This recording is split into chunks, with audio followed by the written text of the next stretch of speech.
J'ai eu à cœur aujourd'hui de vous parler sur la paix, le shalom. Qu'est-ce que c'est exactement la paix dans le contexte juif, la paix. Je ne vais pas vous donner un cours d'hébreu, d'ailleurs j'en suis incapable, mais je vais simplement rappeler qu'en hébreu, c'est les consonnes, c'est les racines des mots, les consonnes, racines, qui donnent souvent un éventail de sens aux mots. Et dans le mot shalom, en hébreu, il y a 3 consonnes qui vont donner un petit peu ce sens au mot shalom. En tout cas, shalom, je ne sais pas si vous le savez déjà, mais ce n'est pas uniquement dans le contexte hébreu, ce n'est pas que la paix. Shalom, c'est aussi le bien-être. C'est un ensemble de choses qu'on va voir ensemble. Et en fait, ces racines hébraïques du mot shalom ont donné d'autres mots hébreux comme shulam, c'est-à-dire c'est payé. Ça vous rappelle quelque chose. Le contexte chrétien de Jésus qui a dit à la croix, tout est accompli, tout est payé. Il y a aussi ce mot aussi hébreu qui est meshulam, qui veut dire payer à l'avance. On voit que Jésus, quand il exerçait son ministère sur la terre, parfois, il pardonnait les péchés. Souvent, il pardonnait les péchés déjà aux gens avant la croix. C'était payé à l'avance. Et aussi ce mot mouchlam qui veut dire ce qui est parfait. Parfait dans le sens accompli, ce qui est fini. Et aussi le mot shalem qui veut dire restaurer. J'aime bien en anglais, il y a cette expression qu'on n'a pas en français, qui est made whole, redevenir entier, quelqu'un d'entier, restaurer. Et il y a un homme qui s'appelle Cornelius Platenga, je pense que c'est un Italien, et qui a défini le concept biblique du shalom dans la Bible. Donc. Et shalom, ça signifie complétude, bien-être. Et le shalom, c'est la façon dont les choses devraient être. C'est quand tout va bien, en fait, le shalom, c'est quand tout est bien. Tout est comme ça devrait être. Et en fait, j'ai trouvé la définition du shalom, souvent dans les épîtres du Nouveau Testament, Paul, il commence presque toujours, que la grâce et la paix soient avec vous. Paul, bien sûr, c'était un rabbin à l'origine, vous savez. C'était un hébreu de la tribu de Benjamin, il était rabbin, il était fanatique même, il persécutait les chrétiens. Et puis, comme Olivier, un jour, il a entendu la voix de Jésus qui lui a fait faire une volte-face.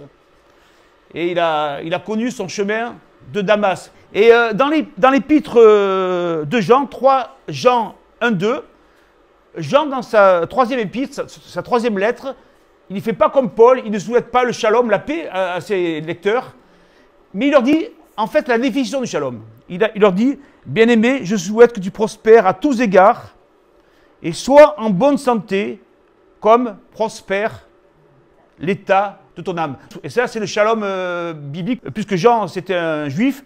Bien-aimé, je souhaite que tu prospères à tous égards et sois en bonne santé comme prospère l'état de ton âme. Alors, il y en a qui disent, oui, mais ça, c'est l'évangile de la prospérité. Non, ce n'est pas l'évangile de la prospérité, c'est la Bible. Et c'est un souhait que Dieu veut pour nous aussi, parce que c'est écrit dans la Bible. Dieu est notre Père, d'accord? Est-ce que vous pensez que Dieu est notre Père? Quels sont ceux qui pensent que Dieu est notre Père? D'accord? Beaucoup ici ont des enfants. Est-ce que vous voulez que vos enfants soient malades, pauvres, désespérés et tristes? Quels sont ceux qui veulent ça? Non. Eh bien, Dieu il est pareil pour nous. Il veut qu'on soit prospère, pas forcément milliardaire, mais prospère, qu'on soit en bonne santé, qu'on soit heureux et qu'on soit accompli dans nos entreprises quand elles sont selon Dieu, bien sûr. Ça ne veut pas dire que tout ce qu'on fait, avec tout ce qu'on fait, Dieu est avec nous. C'est-à-dire que si on fait ce que Dieu veut, Dieu va nous bénir. Amen. Alors, il faut savoir qu'avant de connaître le Seigneur, comme Olivier l'a très bien expliqué, on était en guerre, en fait, on était en guerre contre Dieu. Puisque la Bible dit que, Romains, dans les chapitres 5, verset 1, l'apôtre Paul, il dit « Étant donc justifiés par la foi, nous avons la paix avec Dieu. » C'est-à-dire qu'avant, on n'était pas en paix avec Dieu. Avant, il y avait une guerre entre Dieu et nous. En fait, de Dieu contre nous, à cause de notre péché. Ce n'est pas que Dieu ne nous aimait pas, bien sûr, Dieu aime sa créature, mais à cause du péché, il y avait une séparation entre Dieu et nous. Et à cause de la foi, et à cause du sacrifice de Jésus à la croix, nous sommes réconciliés avec Dieu. Étant donc justifiés par la foi, nous avons la paix avec Dieu. La première chose que je voudrais vous parler, c'est la paix avec Dieu. Et nous tous qui sommes là, je pense que nous avons fait la paix avec Dieu. Nous sommes en paix avec Dieu. Dieu n'est pas en colère contre nous. Dieu n'est pas courroucé contre nous. Dieu est en paix avec nous et nous sommes en paix avec lui à cause du sacrifice de Jésus à la croix. Son cousin Jean-Baptiste, quand il a vu Jésus commencer son ministère arriver, il a dit « Voici l'agneau de Dieu qui ôte les péchés du monde. Et c'est à cause de Jésus qui, à la croix, a pris nos péchés, nous sommes en paix avec Dieu. Nous avons la paix avec Dieu. Et la paix, qu'est-ce que c'est? C'est un cadeau de Jésus. Jésus, il a dit, je vous laisse la paix, je vous donne ma paix. Et là, c'est un cadeau. C'est à nous de le prendre. Quand vous êtes anxieux, quand vous êtes, votre esprit est tourmenté, quand vous ne savez pas comment ça va se terminer, comment ça va aller, rappelez-vous, Jésus il a dit, je vous laisse ma paix, je vous donne ma paix. C'est un cadeau. Je ne vous donne pas comme le monde donne. C'est-à-dire que c'est gratuit et c'est généreux.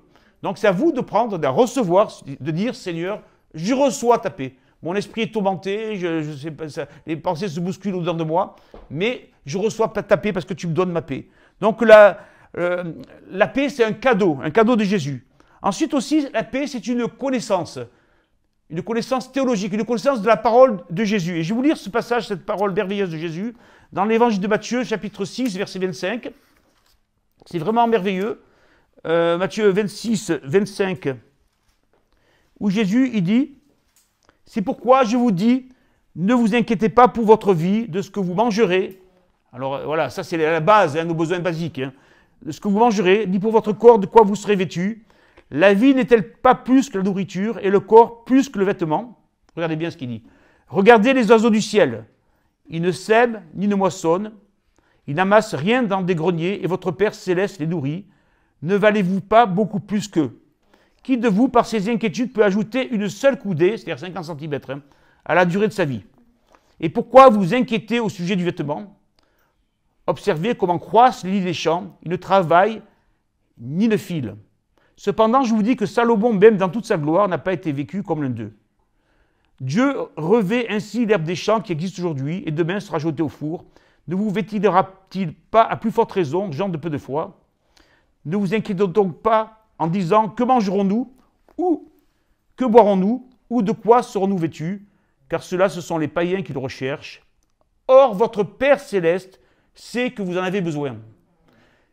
Voilà, ça c'est une bonne connaissance théologique. Votre Père céleste sait que vous en avez besoin. Donc ne vous inquiétez pas parce qu'il va pourvoir, il s'occupe des oiseaux, il s'occupe de l'herbe des champs, il va s'occuper de vous parce que vous êtes ses enfants.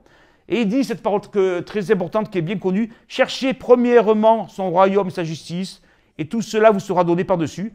Ne vous inquiétez donc pas du lendemain, car le lendemain s'inquiétera de lui-même. » Et cette merveilleuse parole de Jésus qui est tellement connue que tout le monde la récite, et c'est pas que c'est Jésus qui a dit, « Et à chaque jour suffit sa peine. » Voilà, la paix, c'est une réconciliation avec Dieu, c'est un cadeau de Jésus, c'est une connaissance théologique, c'est une connaissance de la parole de Jésus, cette parole de Jésus qu'on vient de lire.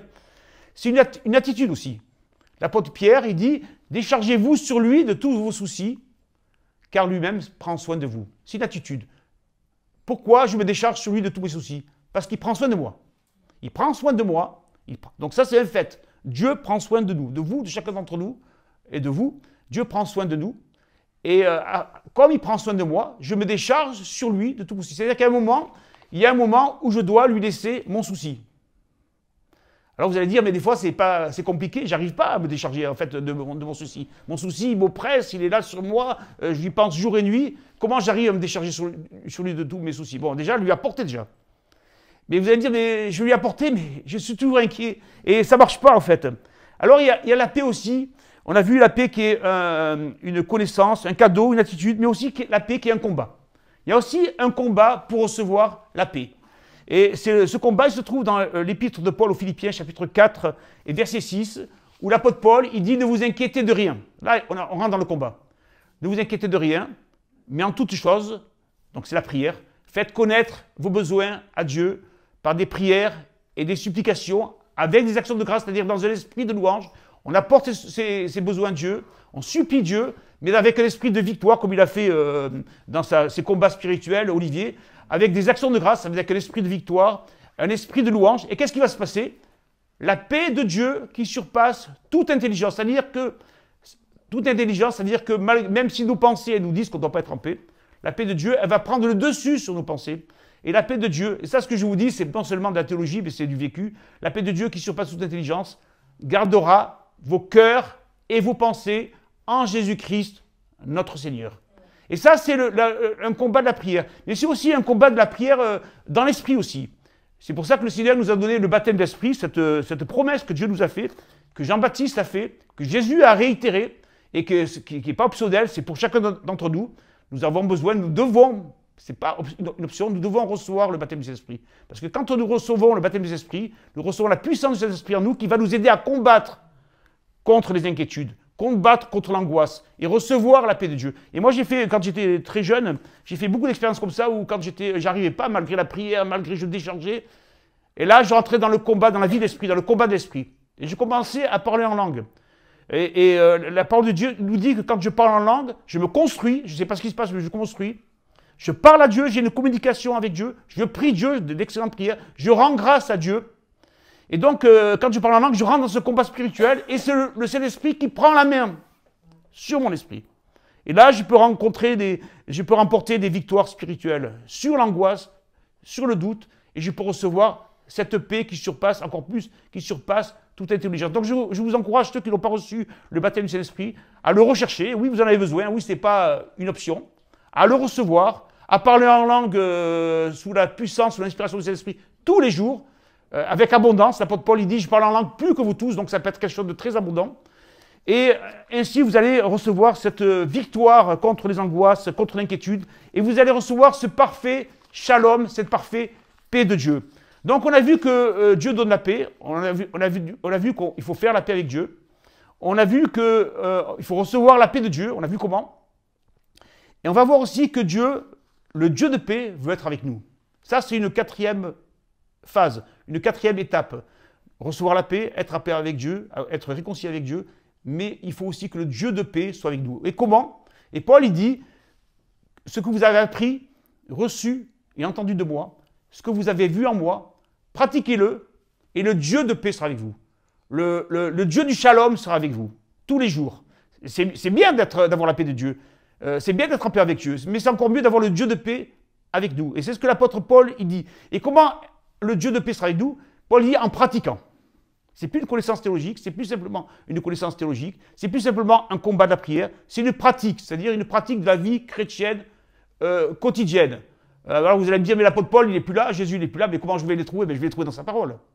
Mais oui, c'est dans sa parole que vous allez trouver l'exemple de vie du chrétien, du disciple, et que vous allez non seulement être en paix avec Dieu, non seulement recevoir la paix avec Dieu, mais aussi le Dieu de paix sera avec vous, le shalom sera avec vous. Et ce shalom, ce Dieu de paix, qu'est-ce qu'il va nous apporter? Il va nous apporter le bien-être, la paix intérieure bien sûr, la bénédiction, la prospérité et la santé aussi, parce que le Seigneur, il veut aussi nous guérir de nos maladies.